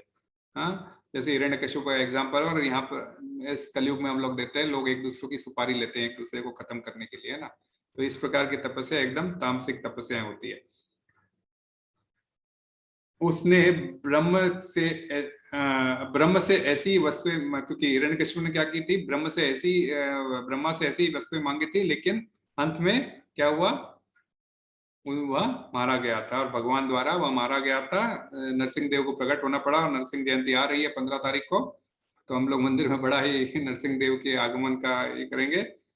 तो ऐसे अनेक दृष्टांत हमें शास्त्र में देखने मिलते हैं और अपने दैनिक जीवन में भी देखने मिलते हैं। तो इस प्रकार की तपस्या करना एकदम राजसिक और तामसिक तपस्या करना बेकार है। करना चाहिए तो तपस्या केवल सात्विक तपस्या करना चाहिए, जो होती है किसी की इच्छा न करने वाले तथा केवल परमेश्वर से प्रवृत्त मनुष्यों के द्वारा दिव्य श्रद्धा से संपन्न। ये 3 श्रद्धा, परमा तथा अफलाकांक्षी, जिसको बिना कोई फल की आकांक्षा के बिना श्रद्धा के द्वारा और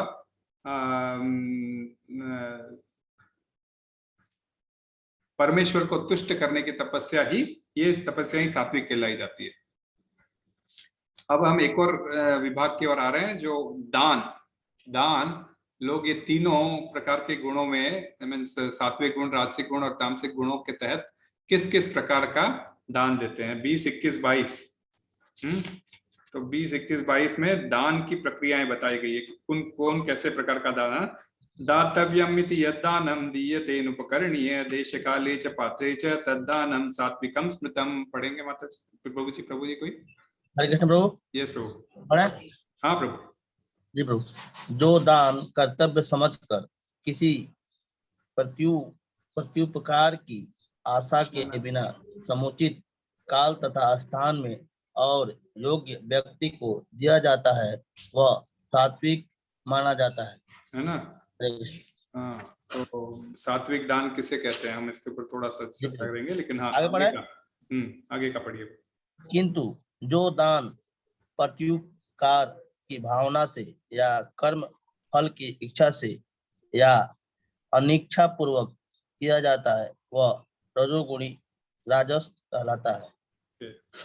हरे कृष्ण। और एक है तथा जो दान किसी अपवित्र स्थान में अनुचित समय में किसी अयोग्य व्यक्ति को या बिना समुचित ध्यान तथा आदर से दिया जाता है वह तामसी कहलाता है। हरे कृष्णा। बहुत सुंदर तरीके से भगवान बता रहे हैं कि किस प्रकार के दान होते हैं। तो सात्विक, राजसिक और तामसिक। तो सात्विक दान देना चाहिए, यह आंसर है। तो मतलब एक वैदिक साहित्य में ऐसे व्यक्ति को दान देने की संस्कृति है जो आध्यात्मिक कार्यों में लगा हो। आध्यात्मिक उन्नति ही जीवन का उद्देश्य है, अतः जो उस उद्देश्य की सिद्धि में रत रहता है, जो दूसरों के आध्यात्मिक कल्याण के लिए प्रचार कार्य में अपने को उत्सर्ग कर देता है, ऐसे ब्राह्मण या ऐसे वैष्णव को किसी प्रकार की प्राप्ति की कोई अभिलाषा नहीं रहती, उनको ऐसे दान करना चाहिए। अविचारपूर्ण ढंग से हमें कोई दान नहीं करना चाहिए। तो हम जब ऐसे मतलब गुरु को दान देते हैं या फिर साधु पुरुष को दान देते हैं, जो इस दान को क्या करेगा, सिर्फ सदुपयोग ही करेगा। या तो फिर भगवान की सेवा में लगाएगा, भगवान की आरती की सेवा में लगाएगा, भगवान के प्रसाद वितरण में लगवाएगा, या फिर भगवान के मंदिर बनवाने में लगवाएगा, या फिर भगवान की पुस्तकें के ऊपर प्रिंटिंग छपाई में लगाएगा। तो ऐसा दान जो है सो सात्विक दान होता है। तो हमें दान देना ही है, क्योंकि मैंने पहले कहा था कि हमें दान तो देना ही चाहिए। दान देने से आदमी धन की शुद्धि होती है। कैसे धन की शुद्धि होती है? क्योंकि वह किसी इच्छा से कमाया गया था। हम जो धन कमाते हैं, नौकरी करते हैं, तो धन कमाने की इच्छा से नौकरी करते हैं। तो वह इच्छा हमारी इंद्रिय तृप्ति में न होकर भगवान की सेवा में लगे, इसीलिए हमें उसमें से थोड़ा सा दान देना चाहिए। तो हम मंदिर में जब किसी को दान देने को कहते हैं, उसका कारण यही है। उसका कारण यही है कि उससे आपके धन की भी शुद्धि होती है। चाहे आप 1 दिनार दो, चाहे 100 दिनार दो, है ना, जैसे जिसकी श्रद्धा, उसके हिसाब से उसके जो कमाई करके लाया, उस कमाई की दान, उसमें से कुछ पोर्शन छूटना, यह दान करने से जो है सो कमाई की भी शुद्धि होती है। और ऐसा दान एकदम सात्विक होता है, क्योंकि वह दान लगता कैसे, भगवान की सेवा में लगता है। चाहे भगवान की आरती की सेवा में लगो, चाहे प्रसाद वितरण में लगो, और वह सुकृति आपको इनडायरेक्टली पास होती है, क्योंकि आपने वह अर्जन वहां किया है। अविचारपूर्ण ढंग से हमें दान नहीं करना चाहिए। तो दान कभी कभी स्वर्ग जाने के लिए किया जाता है, तो भी तब भी जो है सो वह अत्यंत कष्ट से तथा किसी भी पश्चात कष्ट से होता है। लेकिन लोग क्या करते हैं कि अलग अलग प्रकार के स्वर्ग प्राप्ति के उद्देश्य के हिसाब से अलग अलग प्रकार का दान देते हैं। हॉस्पिटल बनवा देते हैं, अपने पिताजी माताजी का नाम लिख के फलाना कमरा फलाना की स्मृति के अंदर, ताकि उनको स्वर्ग की प्राप्ति हो। तो ये सब सारे जो है सो क्षणिक होते हैं। ऐसे ऐसे ऐसे ऐसे दान भी जो ऐसे दान जो है राजसिक होते हैं, नाम की इच्छा से।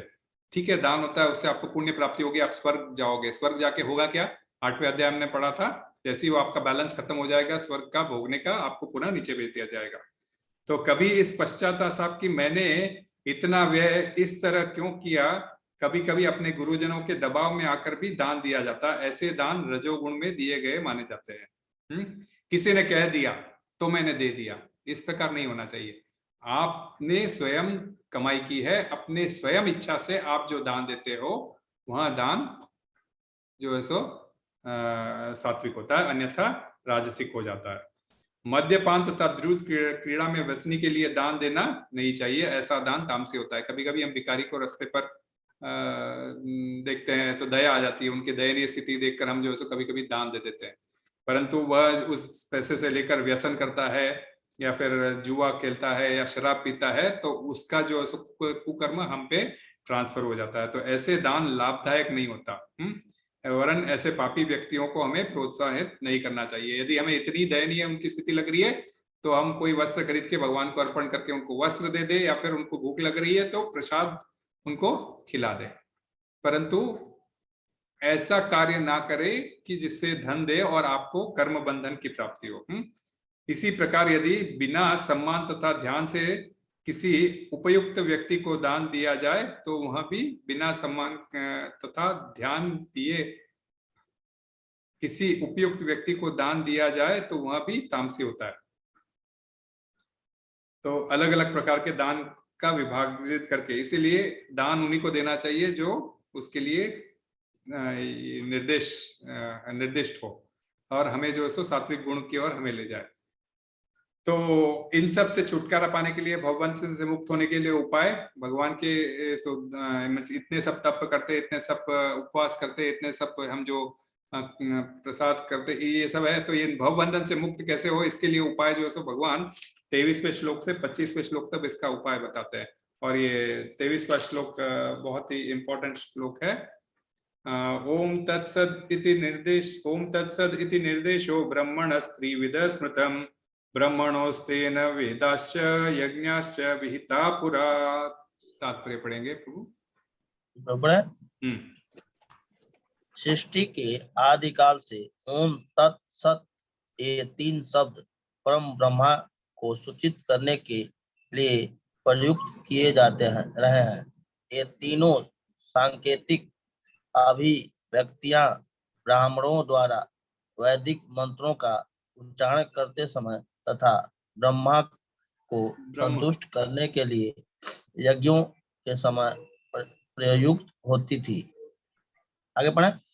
यस प्रभु, 24-25 भी पढ़िए जी। अतः एवं योगी जन ब्रह्मा की प्राप्ति के लिए शास्त्रीय विधि के अनुसार यज्ञ, दान तथा तप की समस्त क्रियाओं का शुभारंभ सदैव ओम से करते हैं। हरे कृष्णा। मनुष्य को चाहिए कि कर्म फल की इच्छा किए बिना विविध प्रकार के यज्ञ, तप तथा दान को सत शब्द कहकर संपन्न करे। ऐसी दिव्य क्रियाओं का उद्देश्य भव बंधन से मुक्त होना है। हरे कृष्ण। हरे कृष्ण। इसीलिए क्या कहते हैं कि हम जो भी कार्य करते हैं, जब तक हम उसको भगवान को, ब्रह्म है, ये ब्रह्मा नहीं है प्रभु, ब्रह्म और ब्रह्मा में डिफरेंस है। पर ब्रह्म मतलब श्री कृष्ण है और ब्रह्मा मतलब ब्रह्मा जी है। तो ब्रह्म का अर्थ होता है जो ब्रह्म ज्योति, भगवान के शरीर की कांति जिसमें सारे वैकुंठ लोग विराजमान है, उसको ब्रह्म कहते हैं। तो शास्त्रों का निर्देश है ओम तत्सत परब्रह्म। ओम तत्सत परब्रह्म को सूचित करता है। तो अब आप देखते हैं हम लोग, जैसी भगवत गीता होती है तो उसके बाद में जैसी क्या है, भगवत गीता का श्लोक होता है, तात्पर्य होता है हरिओम। हम लोग क्या करते हैं उसके एंड में हरिओम तत्सत कहते हैं ना, ओम तत्सत। ये 3 शब्द जो है सो ब्रह्म को सूचित करते हैं, भगवान को सूचित करते हैं। जब यज्ञ, दान सब कुछ इस ओम तत्सत के लक्ष्य से किए जाते हैं तो ये आध्यात्मिक उन्नति के साधन बन जाते हैं। इसीलिए जब कोई भी हम कार्य करते हैं हरिओम तत्सत से एंड करते हैं। जब हम घर में कोई पूजा पाठ भी करते हैं तो हरिओम तत्सत करके एंड करते हैं। क्यों? क्योंकि यह भगवान को अर्पित हो गया। यदि ना भी बोले, हम कृष्ण का नाम ले ले, हरे कृष्ण का मंत्र भी कर ले, तो भी भगवान को अर्पित हो गया। क्योंकि कलयुग में ये हरिओम तत्सत, कलयुग में हरे कृष्णा के महामंत्र के रूप में भी उसकी चिंता मत कीजिए। तो हरिओम तत्सत परब्रह्म को सूचित करता है। जब यज्ञ, दान सब कुछ इस हरिओम तत्सत के लक्ष्य से किए जाते हैं तो आध्यात्मिक उन्नति के साधन बन जाते हैं।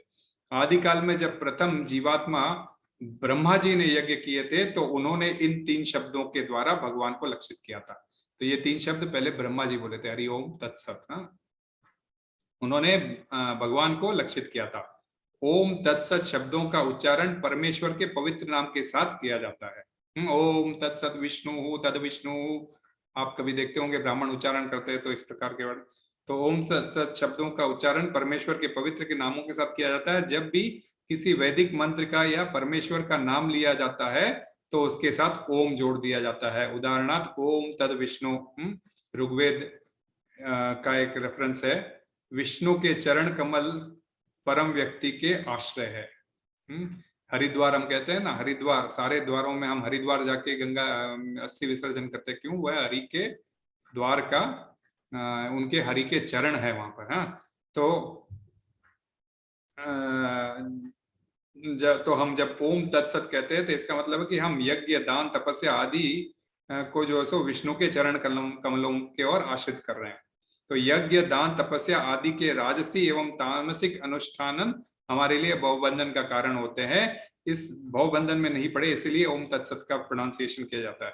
यज्ञ, दान आदि सब कुछ जो सो सात्विक होना चाहिए। और जब किसी फल की आशा के बिना ये सारे यज्ञ, तपस्या भगवान की संतुष्टि के लिए संपन्न किए जाते हैं तो वे दिव्य हो जाते हैं। यही कृष्ण चेतना है, यही कृष्ण भावना है, यही कृष्णा कॉन्शियसनेस है। इसी प्रकार कृष्ण भावना में दिव्य कर्मों में हमें लगे रहना चाहिए। अनुशीलन से भगवान के परम धाम, इसके अनुशीलन करने से हम जो सो भगवान के परम धाम को वापस जा सकते हैं। इसीलिए किसी सांसारिक लाभ के लिए नहीं, बल्कि भगवान के परम धाम को वापस लौटने के लिए हमें कर्म करना चाहिए।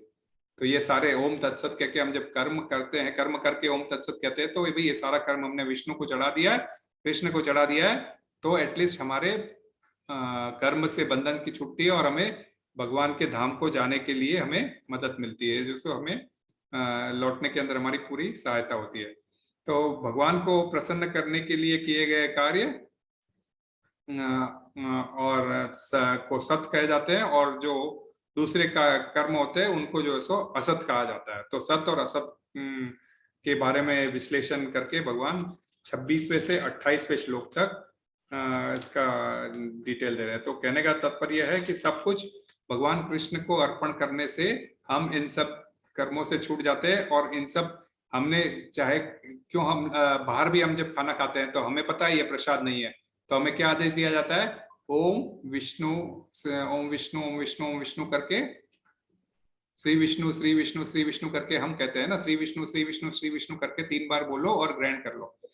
क्योंकि अंत में तो गतवा कि भाई भगवान हम आपको ये मैंने नहीं बनाया है, मुझे किसी कारणवश यहाँ खाना पड़ रहा है, तो मैं आपको यह अर्पण करता हूँ मानसिक रूप में, क्योंकि मानसिक के द्वारा भी हम कृष्ण को याद कर सकते हैं, तो आप ले सकते हो। तो ये 3, इसलिए हरिओम तत्सत ये शास्त्र का निर्देश है, जिसका मतलब ब्रह्म है, परम ब्रह्म को संबोधित करता है। अब 26वें से 28वें श्लोक पे हम जाते हैं।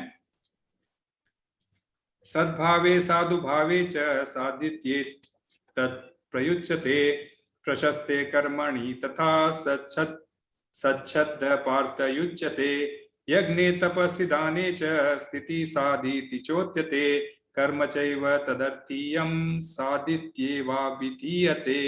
तात्पर्य पड़ेगा। हरे कृष्ण। 16-27। परम सत्य भक्तिमय यज्ञ का लक्ष्य है और उसे सत शब्द से अभिहित किया जाता है। हे पितापुत्र, ऐसे यज्ञ का संपर्क करता भी सत्य कहलाता है। जिस प्रकार यज्ञ तप तथा दान के सारे कर्म भी जो परम पुरुष को प्रसन्न करने के लिए संपन्न किए जाते हैं, सत्य है। हरे कृष्ण। अश्रद्धया हृतं दत्तं तपस्यत्तं कृतं च यत् आसदित्युच्यते पार्थ न च तत्प्रीत्य नो इह। हे पार्थ, श्रद्धा के बिना यज्ञ दान या तप के रूप में जो भी किया जाता है वह नश्वर है, वह असत्य कहलाता है और इस जन्म तथा अगले जन्म दोनों में व्यर्थ जाता है। हरे कृष्ण। हरे कृष्ण। तो ये आपको कंक्लूजन दे रहे हैं कि आप जो भी ये दान देते हैं, जो भी तपस्या देते हैं, अभी इस चैप्टर में पूरा क्या था, आपके श्रद्धा का पिछले चैप्टर में गुणों के बारे में विभाग करके डिटेल बताया। विभाग करना मतलब डिटेलिंग करना, और इसमें श्रद्धा का डिटेलिंग करके। तो श्रद्धा, ये गुणों और श्रद्धा से रिलेटेड हम जितने भी कार्य होते हैं, जिसमें हम यज्ञ करते हैं, हम तपस्या करते हैं, हम दान देते हैं, हम खाते हैं, हम कर्म करते हैं, ये जो भी चीज करते हैं बिना श्रद्धा के यदि किया जाए तो वह व्यर्थ है।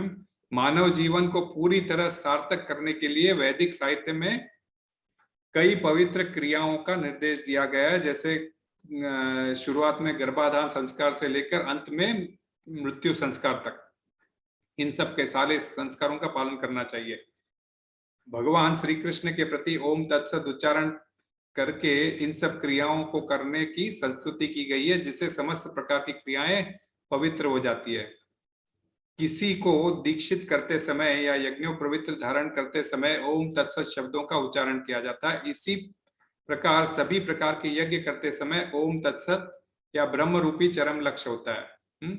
किसी भी कर्म, यज्ञ, दान, तपस्या का उद्देश्य यदि आध्यात्मिक न हो तो निरर्थक होता है। इसीलिए भगवान श्री कृष्ण की संतुष्टि के लिए प्रत्येक कर्तव्य कर्म को भक्ति सहित किसी प्रामाणिक पथ प्रदर्शक के निरीक्षण में करना चाहिए।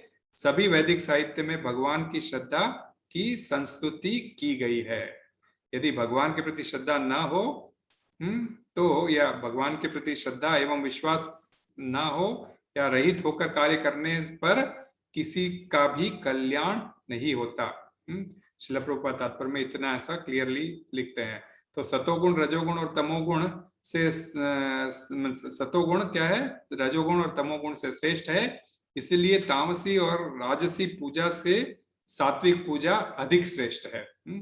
यद्यपि सतोगुण, रजोगुण और यद्यपि सतोगुण, रजोगुण और तमोगुण से श्रेष्ठ है, लेकिन जो व्यक्ति कृष्ण भावनामृत को ग्रहण करता है वह प्रकृति के इन तीनों गुणों को पार कर जाता है। इसीलिए सर्वप्रथम उपयुक्त गुरु प्राप्त करके उससे निर्देशन में प्रशिक्षण प्राप्त करना चाहिए, जिससे ब्रह्म में श्रद्धा उत्पन्न हो सकती है।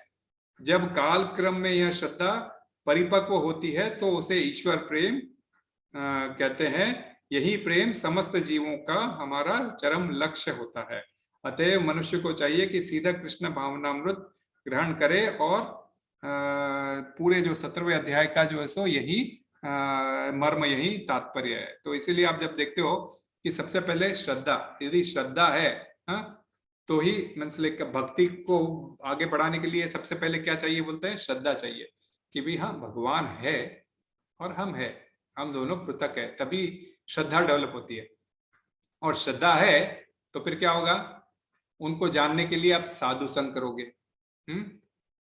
श्रद्धा के बाद साधु संग आता है, इसलिए उसके बाद में साधु संग करते हो तो फिर जो आपके शिक्षा गुरु है, आपके शिक्षा गुरु है, आपको जो है रेफर करेंगे कि भाई ये जो है सो हमारे संग कर रहा है और हमारे साथ मिलकर 16 माला जप कर रहा है, तब वह गुरु को रेफर करेंगे। हैं साधु संग, इन्हीं साधु संग में ये सब होता है। और जब गुरु कहेगा कि भाई मेरा भक्त ऑलरेडी कह रहा है कि ये अभी भजन क्रिया कर रहा है, तो भजन क्रिया कर रहा है कहने मतलब कि साधना वगैरह कर रहा है, तो वह जो है सो आपको प्रभुपाद के आश्रय करेगा। और फिर उसके 6 महीने तक आप जब उनके आश्रित होगे तब आपको इनिशिएशन के लिए भगवान हरि नाम देगा, हरि को आपको समर्पित करेगा, और हरि नाम देने के बाद में आपका इनिशिएशन होता है। तो श्रद्धा होगी तो भजन, साधु संग होगा, साधु संग होगा तो फिर भजन क्रिया शुरू होगी।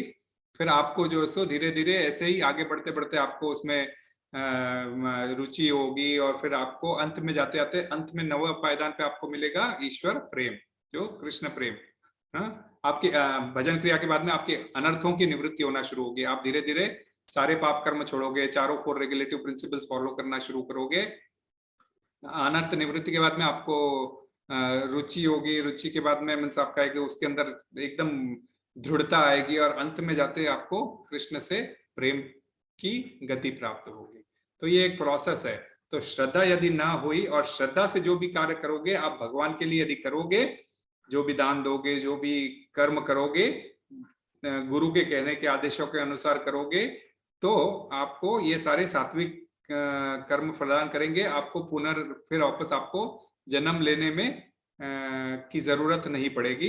यदि आपके अंदर आप ये कार्य करते हो और आपको किसी प्रकार की उसमें श्रद्धा नहीं है, किसी ने कह दिया इसलिए कर रहा हूं, तो आपको वे जो है सो सारे तामसिक प्रकार की श्रद्धाएं कहलाई जाएगी। आपको फिर वापस पुनः इस धरा के अंदर जन्म लेते रहना पड़ेगा। इसीलिए कहा जाता है कि कृष्ण भावनामृत बनो। तो कृष्ण भावनामृत में होता क्या है, यही 9 प्रोसेस फॉलो होता है। श्रद्धा से लगा के कृष्ण प्रेम तक के इस प्रोसेस को फॉलो किया जाता है। और ये सब हम जो आपके क्लासेस ले रहे हैं, हम जो ये सब ले रहे हैं, तो आपको इसी प्रोसेस के लिए तैयार कर रहे हैं, ताकि आप भक्ति में आगे बढ़े। ताकि आप भक्ति में आगे बढ़ोगे, इनिशिएशन से गुरु से ले पाओगे, तो आपका भक्ति का मार्ग सुदृढ़ है। करना आपको लाइफ लॉन्ग यही कार्य है, परंतु श्रद्धा के साथ आप करते रहोगे तो एक दिन डेफिनेटली ऐसा आएगा जब भगवान के सम्मुख आप अपने आप को प्रस्तुत पाओगे।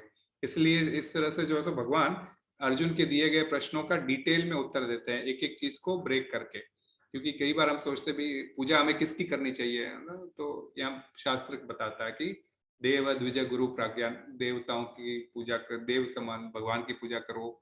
देवताओं को भी करते हो तो ठीक है, लेकिन उसमें आपकी मनस्थिति क्लियर होना चाहिए कि भाई मैं ये देवी देवताओं को पूजा कर रहा हूँ क्योंकि उनका आज बर्थडे, हम साधारण अपने बच्चों की बर्थडे मनाते हैं, तो देवी देवताओं का भी आप बर्थडे मना सकते हो।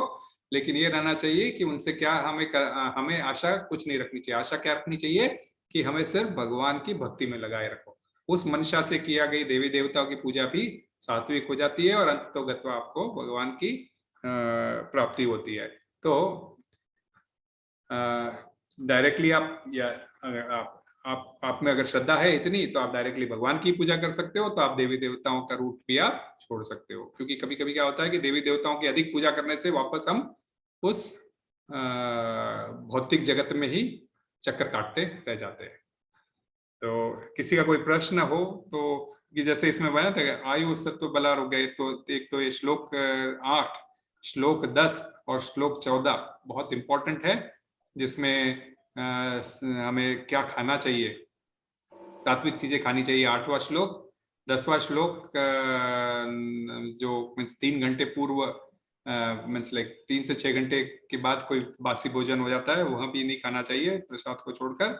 और देव द्विज गुरु प्राज्ञाम पूजनम शौचम आर्जवम, ये जो 14वां श्लोक है कि किस किस की आप पूजा करनी चाहिए। तो गुरु की पूजा कर सकते हो, देवताओं की पूजा कर सकते हो, माता पूजा की पूजा कर सकते हो, परब्रह्म परमेश्वर की पूजा करना चाहिए, ब्रह्मचर्य पालन करना चाहिए, सरलता, अहिंसा। तो ये इंपॉर्टेंट श्लोक है जिसे हम जो सो याद करना चाहिए और इन्हें जो सो अपने इसके लिए करना चाहिए। तो यहाँ पर क्या होता है कि सारे ज्ञान से रिलेटेड 13वें अध्याय से यज्ञ से रिलेटेड सारे मीन्स लाइक ज्ञान का कार्य कालखंड शुरू, मीन्स लाइक ज्ञान यज्ञ शुरू हुआ। मतलब पहले का 3 कर्म कांड है, पहले 6 अध्याय कर्म योग है, बीच के 6 अध्याय भक्ति योग है, अभी ये जो 13 से लगा के 18 अध्याय तक ज्ञान योग है। तो 13वें अध्याय से लगा के 17वें अध्याय तक ये ज्ञान है, और 18वें अध्याय में भगवान इन सबको समेटते हुए पूरा समरी प्रस्तुत करेंगे और अंत में बोलेंगे तुम सब कुछ छोड़ो, सिर्फ माम एकम शरणम व्रज। जो एक लास्ट 18वें अध्याय के 66वें श्लोक में सर्वधर्मान परित्यज्य माम एकम शरणम व्रज, तो वहां तक आपको लेके जाएंगे। इस प्रकार भगवत गीता में हर प्रकार से 5 तत्वों के बारे में डिस्क्रिप्शन देते हुए क्या क्या है कि जीव कौन है, ईश्वर कौन है, प्रकृति कौन है, जीव, ईश्वर, प्रकृति, काल, समय समय, और अंत में कर्म।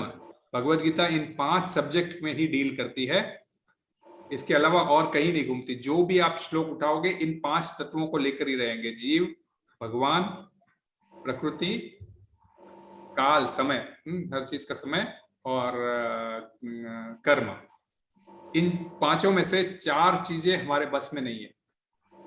हाँ, जीव, हम मर्जी में आए तब हम जन्म नहीं ले सकते जहां हम जन्म चाहे हम जन्म नहीं ले सकते। हमें भगवान भी, हम कुछ, भगवान भी अपनी जगह स्थित है, हम उनको उसमें से कुछ चेंज नहीं कर सकते।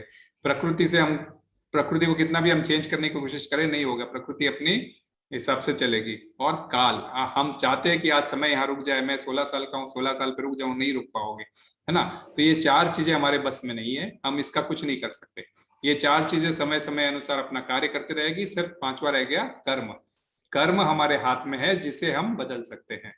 कृष्ण भावनामृत की ओर हम कर्म करेंगे तो हम अपने जीवन को सुधारेंगे। तो ऑटोमेटिकली ये भगवत गीता का पूरा निर्देश यही है, आप कृष्ण भावनामृत बनो।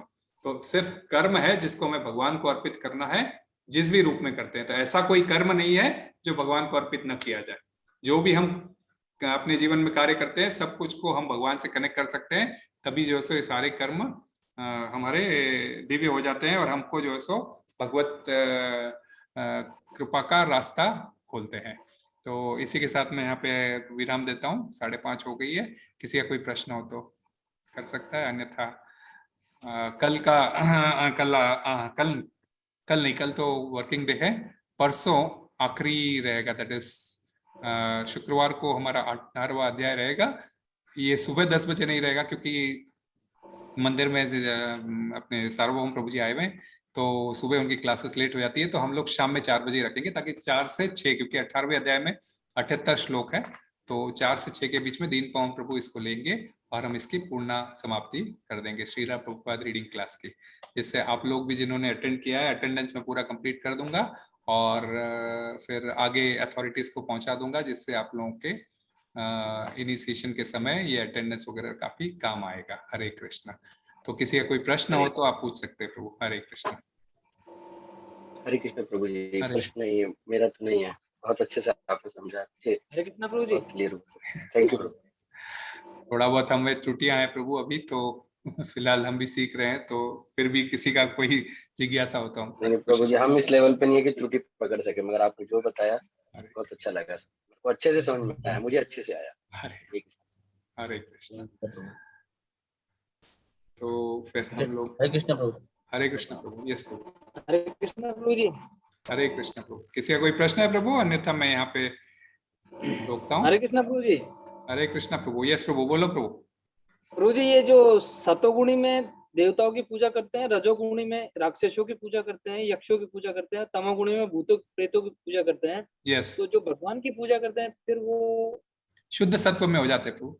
शुद्ध सत्व, सत्वगुण से, ये तीनों गुणों से ऊपर भगवान कहाँ है?